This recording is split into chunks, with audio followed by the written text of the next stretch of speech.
ڕاستەوخۆ دەچینە بەغدا کۆنفرانسی ڕۆژنامەوانی ئومێد سەباح سەرۆکی دیوانی ئەنجومەنی وەزیرانی هەرێمی کوردستان هەیە. حکوومەتی هەرێمی کوردستان 4 بۆ 5 ڕۆژە لە ڕۆژی یەکشەمە ئێمە لێرەین لە کۆبوونەوەی بەردەوامین لەگەڵ لایەنە فەرمیەکانی حکوومەتی ئیتیحادی سەبارەت بە جێبەجێکردنی یاسای بودجەی ئیتیحادی. لە کۆبوونەوەکانمان تەرکیزمان لەسەر دوو بابەتی زۆر گرنگ کردووە. یەکەمیانەوەیە کە مافە دەستوورەکانی هەرێمی کوردستان پارێزراو بن، دواتریش بەشە بودجە و مستحقاتی هەرێمی کوردستان لە هەموو بوارەکان تەزمین بکرێت. من سوپاسی ئەو تیمە دەکەم کە ئەو خوشکبرایان دەکەم کە لێرە لەگەڵمان بوون بە دڵسۆزانە کارەکانی خۆیان کرد و شەونخوینیان کردو بۆ ئەوەی کە پارێزەری مافی گەلی کوردستان بن. لە ماوەی ئەم چەند ڕۆژە گەیشتوونەتە ئەمانەی لای خوارەوە.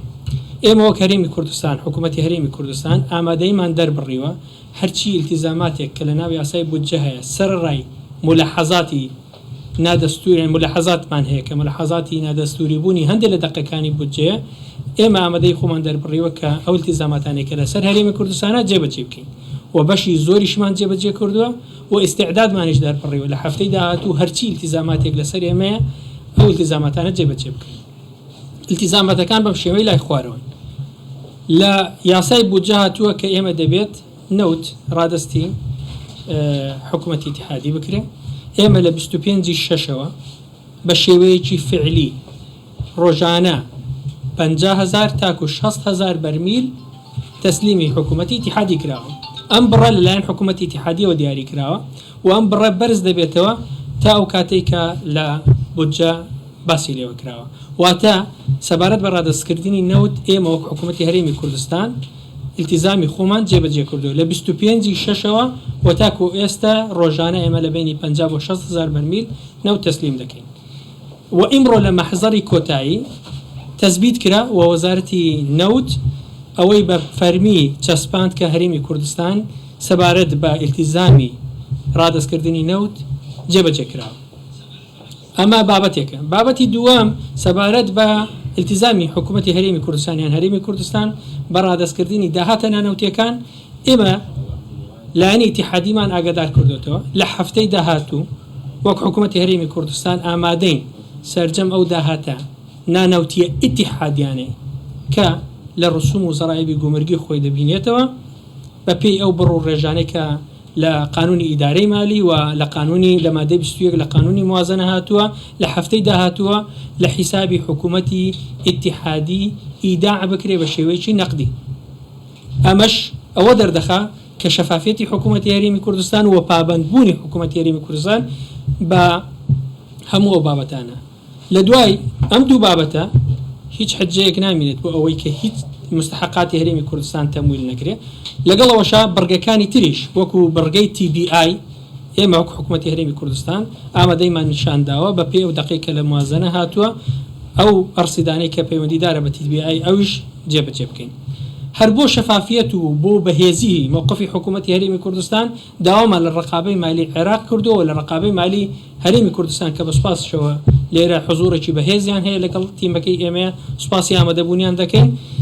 داوامان لیان کردووە لە هەفتەی داهاتووە دەست بە کاری تەدقیق بکرێت بۆ ئەوەی کە هەموو ئەو بابەتانەی کە لە قانونی بودجە هاتووە. پێشەوەی بچمە سەر ماف و امتیازات و حقوقی هەرێمی کوردستان ئەوەشمان باس کردووە کە لە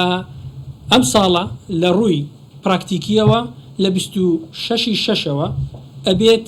هەموو مستحقاتی هەرێمی کوردستان بە تێکڕایی بدرێت نەکو تەنها موچە بنێرن بۆ هەرێمی کوردستان. لە 26 شەشەوە دەبێت ئێمە هەموو مستحقاتەکانی هەرێمی کوردستانان بۆ بنێرن. لە هەمان کاتە دەبێت لە ماوەی مانجێکە ئەو 6 مانگەی ڕابردوو چونکە بودجە کە پەسەند کراوە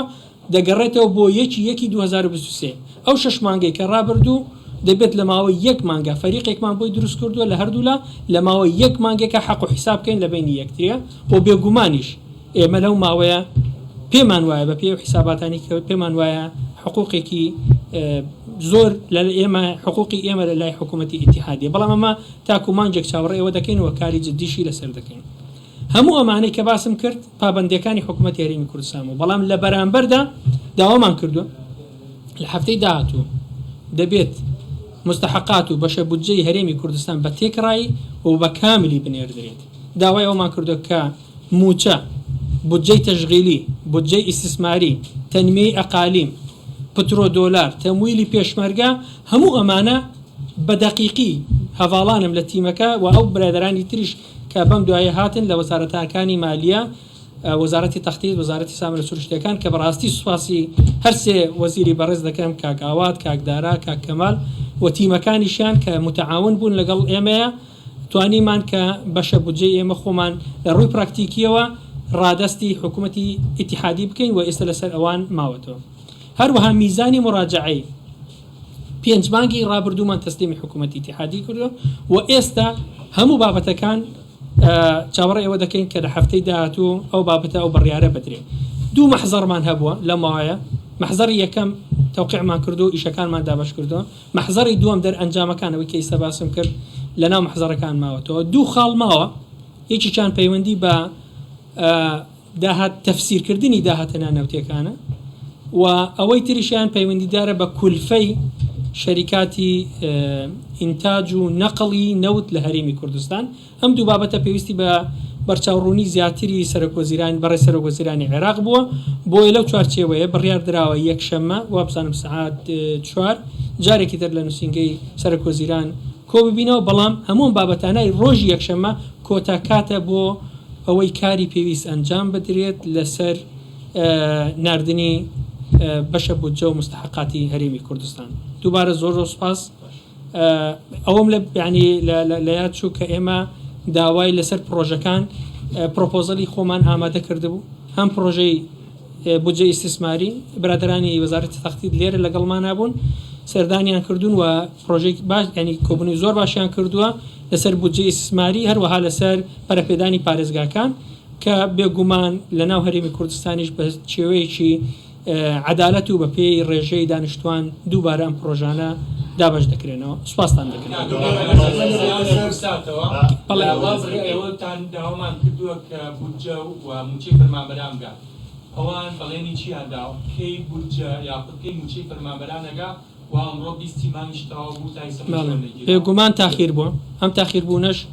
بەڕاستی لە ئەستوی ئێمەیان نییە لە ئێستەیە التزامی قانونی و دەستوری لەسەر حکوومەتی ئیتیحادیە ئەوەی کە 20 مانە بەڕێ سەرۆکوەزیران دەیەوێت ینی لە هەفتەی داهاتوو بڕیاری پێویست لەسەر ئەم بابەتە بدە و ئێمە یەکشەم کە دەگەڕینەوە بۆ ئێرە بڕیاری پێویست لەسەر ئەو بابەتانە دەدرێت و جەختمان لەسەر کردوەوە کە دەبێت تەمویلی حکوومەتی هەرێمی کوردستان نەک بەس موچە هەموو تەمویلانەی کە باسم کرد ڕۆژی یەکشەم و بەدواوە بڕیاری پێویستی لەسەر بدرێت و کاری پێویستیشی لەسەر ئەنجام یان هیچ شتێک لەسەر حکوومەتی هەرێم نەماوە هیچ شتێک لەسەر حکوومەتی هەرێم نەما ئەوەی کە ماوە ئەو دوو ئیستفسارەیە کە پێویستی بە بەرچاوڕوونی زیاتری بەڕێ سەرۆکوەزیرانە بۆیە دەبێت بڕیار لەسەر بۆ داواکاریانی ئەو 5 ڕۆژێک کە لێرە بوون ئەوان استجابەیان چۆن بوو یعنی ئەوەی 20 مانە هێشتا و بابەتی عقدەتی کارکردن بە ناوەندوانە هێشتا ماوە بە تایبەتی لەسەر بابەتە نانەوتەکان ئەی پرۆژەوان چۆن بوو بابەت سەبارەت بەم بابەتە من دەستخۆشی لە تیمی عێراق ینی حکوومەتی ئیتیحادی دەکەم بەڕاستی بە نەفەسێکی بە پێچارەوە بە نەفەسێکی ینی نیشتمان پەروەرانە کاریان کردووە بە نەفەسێک کاریان دەکرد بۆ ئەوەی بەدوای ینی چارەسەر دەگەڕان بۆیە من دەستخۆشیان لێ دەکەم لەگەڵ ئێمەیە کاریان کردو بە جددی هەموو وەزارەتەکان وەزارەتی مالیە وەزارەتی تەختیتی عێراق وەزارەتی نەوتی عێراق هەروەها سەرۆکایەتی ئەنجومەنی وەزیران و تەحدیدەن نووسینگەی سەرۆکوەزیرانی عێراق سۆر لە سەرخەت بوونە بەڕێ سەرۆکوەزیران لە سەرخەت بووە هەر ئەو 5 ڕۆژەی کە ئێمە لە سەرخەت بووینە بەڕێ سەرۆکوەزیران کاک مەسرۆر بارزانی ڕۆژ بە ڕۆژ متابعەی تیمەکەمانی کردووە ئاگای لە بابەتەکان بووە ڕێنمایی و ڕێنوویی کردوین و ینی هەر کاتێک کە ئێمە نەمانتوانیوە بگەین بە نەتیجەیەک جەنابیان لەسەر خەت بووە و ینی پێگەی خۆشی بەکارهێناوە بۆ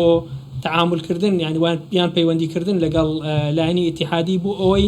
کاروبارەکان ئاسانتر بن ینی ئەو دەرەنجامی کە بەدەست هاتوون بەڕاستی دەتوانین بڵین بەشی هەر زۆری دەگەڕێتەوە بۆ بەڕێز سەرۆکوەزیرانی هەرێمی کوردستان کاک مەسرۆر بارزانی کە بە پەرۆشەوە لەسەر خەتبووە و بڕیاریش وایە کە ئێمە بگەڕینەوە راپۆرتێکی پۆخت دەخینە ژێردەستی جەنابیان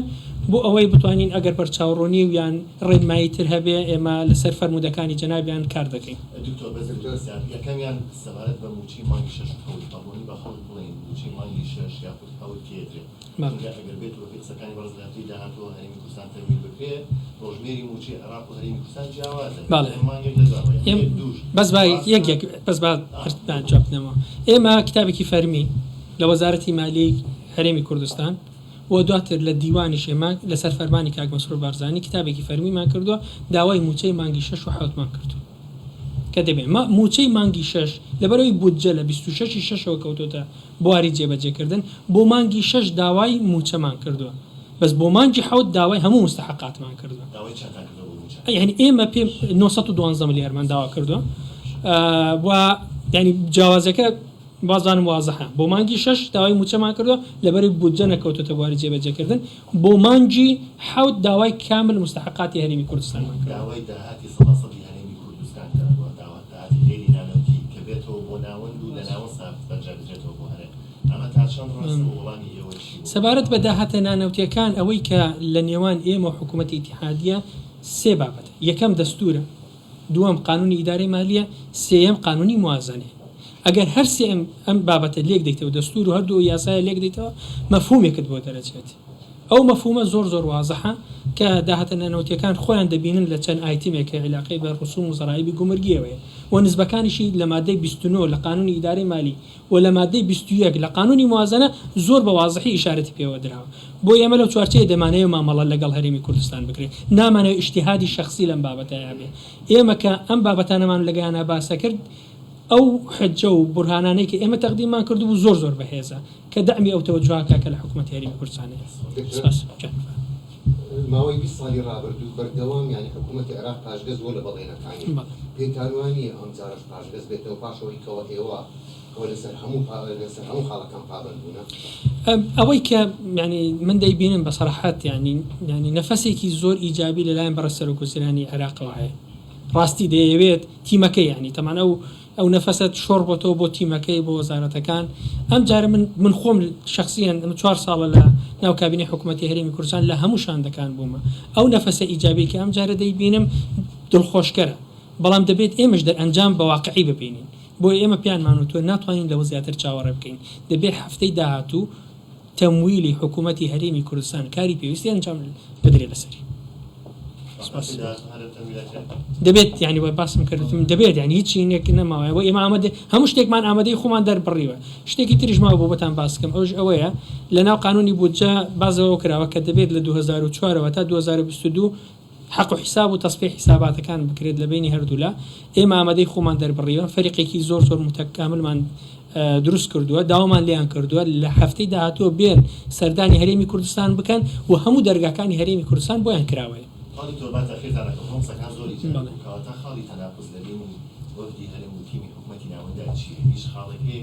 من وازح قسم کرد یەکەم ئێستا ئێمە 2 محزەرمانەیە لە 2 محزارەکە هەمومان تەوقیع کردوونە لەسەر هەموو شتەکان کۆکین 2 خاڵ هەبوو بەرچاوڕوونی زیاتری بەڕێ سەرۆکوزیرانی عێراقی پێویست بووە لای ئەوانەوە لای ئێمە بەرچاومان ڕوونە ینی بەرچاوی ئێمە ڕوونە و ئیستعدادی ئێمە ڕوونە هەموو شتەکان ڕوونن ومێد دەکەین یەکشەم کە ئەوان داوایان کرد بۆ ئەوان داوایان کردووە کە یەکشەم جارێکی تردا بنیشینەوە بۆ ئەوەیە کە تەمویلی حکوومەتی هەرێمی کوردستان بە تەواوەتی کاری پێویستی ئەنجام لەسەر بدرێت یا ڕەبی کەسێ دەستی خێر بگەڕێنێتەوە ئینشاءالله زۆر سپاس